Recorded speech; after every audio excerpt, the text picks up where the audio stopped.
15 ఏళ్ల అమ్మాయి రాత్రి తన తండ్రి బెడ్రూమ్లోకి పాలు తీసుకుని వెళ్ళింది. ఇది చూసిన తండ్రి ఎంతో సంతోషంగా మనసులోనే, నా అమ్మాయి పెద్దదయింది, నా జాగ్రత్త తీసుకునే స్థితికి వచ్చింది అని సంబరపడిపోయాడు. ఆయన పాలు తాగి పడుకున్నాడు. తెల్లవారింది. పొద్దున అతను స్నానం చేయడానికి బాత్రూంలోకి వెళ్ళగానే అక్కడ అకస్మాత్తుగా భయంకరమైన మంటలు చెలరేగాయి. అగ్నిజ్వాలలు బయటకు వచ్చాయి. ఆ అమ్మాయి కేకలు వేస్తూ హెల్ప్ హెల్ప్ అని అరిచింది. ఇరుగు పొరుగు వారు పరిగెత్తుకుంటూ వచ్చారు. ఫైరింగ్ సిబ్బంది వచ్చేసరికి మంటలు భీకరంగా వ్యాపించి అతన్ని పూర్తిగా కబళించి వేశాయి.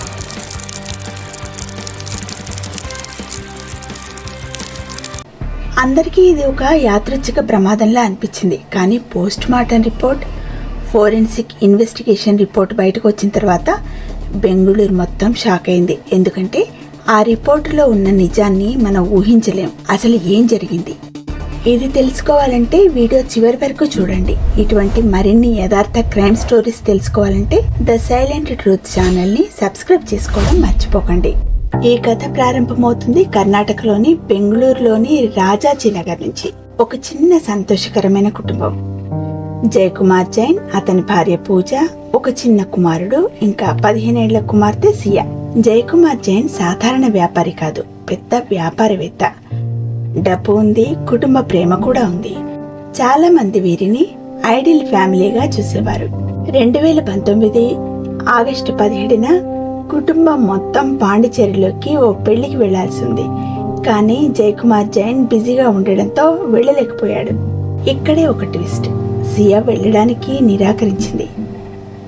అమ్మ తమ్ముడు వెళ్ళిపోతారు, మరి నాన్నని ఎవరు చూసుకుంటారు అని చెప్పింది. ఇది విని ఆ తండ్రి ఎంతో సంతోషపడ్డాడు. భార్యని కుమారుణ్ణి రైలు ఎక్కించి ఇంటికి వచ్చాడు. రాత్రికి ఇద్దరు కలిసి భోజనం చేసి తమ గదుల్లోకి వెళ్లారు. జయకుమార్ జైన్ నిద్రకు ముందు పాలు తాగే అలవాటు. సియా ఒక గ్లాస్ పాలు తీసుకుని వచ్చింది. ఆయన పాలు తాగి నిద్రపోయాడు. కానీ అతనికేం తెలుసు అదే ఆయన చివరి రాత్రి అని.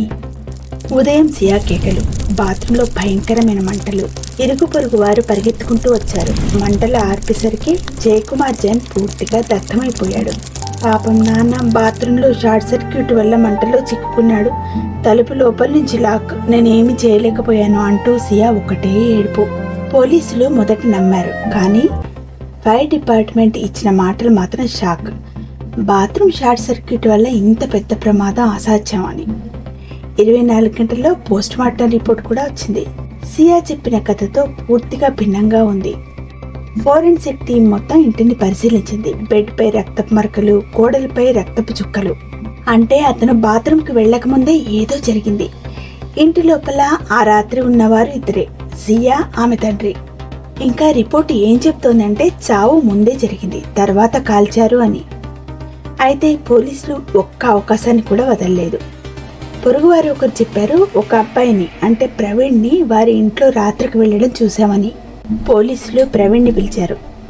అతను చెప్పాడు, సియా నా ప్రేమికురాలు, ఆమెను కలవడానికి మాత్రమే వెళ్ళాను అని.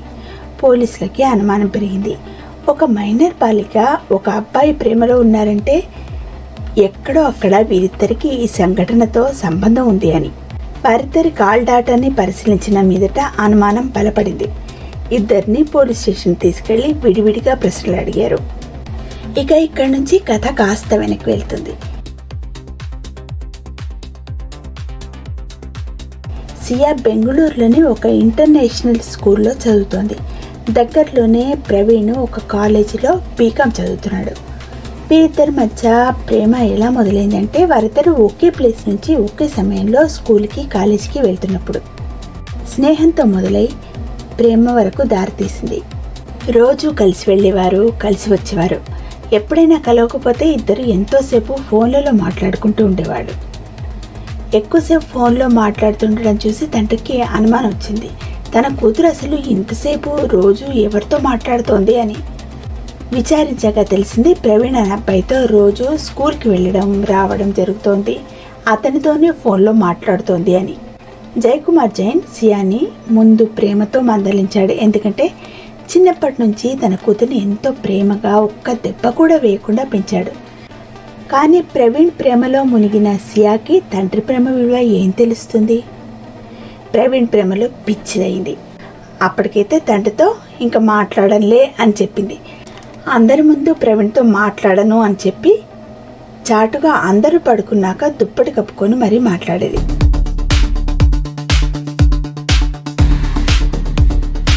సియాకి మోడలింగ్ అంటే చాలా ఇష్టం. ఇంట్లో తెలియకుండా పొట్టి పొట్టి బట్టలు వేసుకొని మోడలింగ్ చేస్తూ వచ్చింది. ప్రవీణ్ ఈ విషయంలో సియాకి హెల్ప్ చేస్తూ వచ్చిన డబ్బుని ఎంజాయ్ చేస్తూ వచ్చాడు. ఒకసారి 5 రోజులు ముంబై ట్రిప్ వెళ్తున్నాం ఫ్రెండ్స్ అందరం కలిసి అని అబద్ధం చెప్పి ప్రవీణ్తో 5 రోజులు వెళ్ళింది. తల్లి కూడా సియా ఫ్రెండ్స్తో కలిసి వెళ్ళింది అనే నమ్మింది. జయకుమార్ జైన్ ట్రిప్కి వెళ్ళిన సియా ఎలా ఉంది అని సియా ఫ్రెండ్కి కాల్ చేశాడు. సియా మాతో లేదు, తన ఫ్రెండ్తో కలిసి మోడలింగ్ చేయడానికి వెళ్ళింది అనే పిడుగు వార్త చెప్పింది సియా ఫ్రెండ్. ఏ తండ్రికైనా ఇటువంటి సంఘటన జరిగితే కోపం రాకుండా ఎలా ఉంటుంది చెప్పండి. కూతురు ఒకటి చెప్పి ఇంకోటి చేస్తుంటే, పైగా మైనర్ అయిన తన కూతురు 5 రోజులు తన బాయ్ ఫ్రెండ్తో ట్రిప్కి వెళ్ళిందంటే ఎవరు మాత్రం ఎలా ఊరుకుంటారు. ట్రిప్ నుండి రాగానే సియాను కొట్టాడు తండ్రి. ఆ పరిస్థితిలో ఏ తండ్రి అయినా అలాగే చేస్తారు కదా మరి. ఆమె ఫోన్ని కూడా తీసేసుకున్నాడు. ఇంకా సియాకి ప్రవీణ్తో ఫోన్ మాట్లాడడం అవ్వలేదు.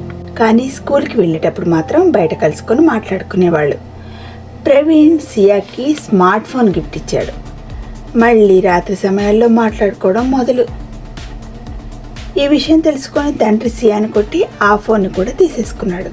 కానీ అతనికి తెలుసు, ఆ దెబ్బ సియా మనసులో తండ్రి మీద ప్రతీకారం తీర్చుకోవాలనే ఆలోచన పెంచుతుంది అని. సియా ప్రవీణ్తో చెప్పుకొని ఏడ్చింది. ఎలాగైనా తన తండ్రిని తప్పిస్తే మనం సంతోషంగా ఉండొచ్చు అంది. అవకాశం కోసం చూసింది. నెల రోజుల తర్వాత తను అనుకున్నది చేయడానికి సమయం కుదిరింది. 2019 ఆగస్టు 17న తల్లి తమ్ముడిని పాండిచేరి పెళ్లికి పంపించి తను తండ్రిని చూసుకుంటా అనే నెపంతో ఇంట్లోనే ఆగిపోయింది. తండ్రికి 6 రకాల నిద్ర మాత్రలు పాలల్లో కలిపి ఇచ్చింది. జయకుమార్ నిద్రలో జారిపోయాడు. ఎటువంటి నిద్ర అంటే కనీసం అతని మీద ఏమి జరుగుతుందో కూడా తెలుసుకోలేనంత నిద్ర. వెంటనే ప్రవీణ్కి ఫోన్ చేసి పిలిచింది సియా. ప్రవీణ్ తనతో ఒక కత్తిని తెచ్చుకున్నాడు. సియా తొందరగా కిచెన్లోకి వెళ్ళి అక్కడ ఉన్న కత్తిని తెచ్చుకుంది. ఇద్దరు కలిసి జయకుమార్ని ఆ రాత్రి పొడిచి చంపేశారు. తర్వాత రూమ్ అంతా శుభ్రం చేసి బాడీని బాత్రూంలో వేశారు. పొద్దున్నే సియా పెట్రోల్ బంక్ నుంచి 2 బాటిల్స్తో పెట్రోల్ తెచ్చి తండ్రి మీద పోసి నిప్పంటించింది. అందరికీ షార్ట్ సర్క్యూట్ అని చెప్పి నమ్మించింది. ఈ విషయం అంతా విన్న కోర్టు ప్రవీణ్కి యావజ్జీవ కారాగార శిక్ష విధించింది. సియా మైనర్ అవ్వడం వల్ల పిల్లల జైలుకి తరలించారు. వీడియో చివరి వరకు చూసారంటే మీకు నచ్చినట్టే కదా. కాబట్టి సబ్స్క్రైబ్ చేసి బెల్ ఐకాన్ నొక్కండి. ది సైలెంట్ ట్రూత్ నుంచి క్రైమ్ నిజాలు మిస్ అవ్వకండి.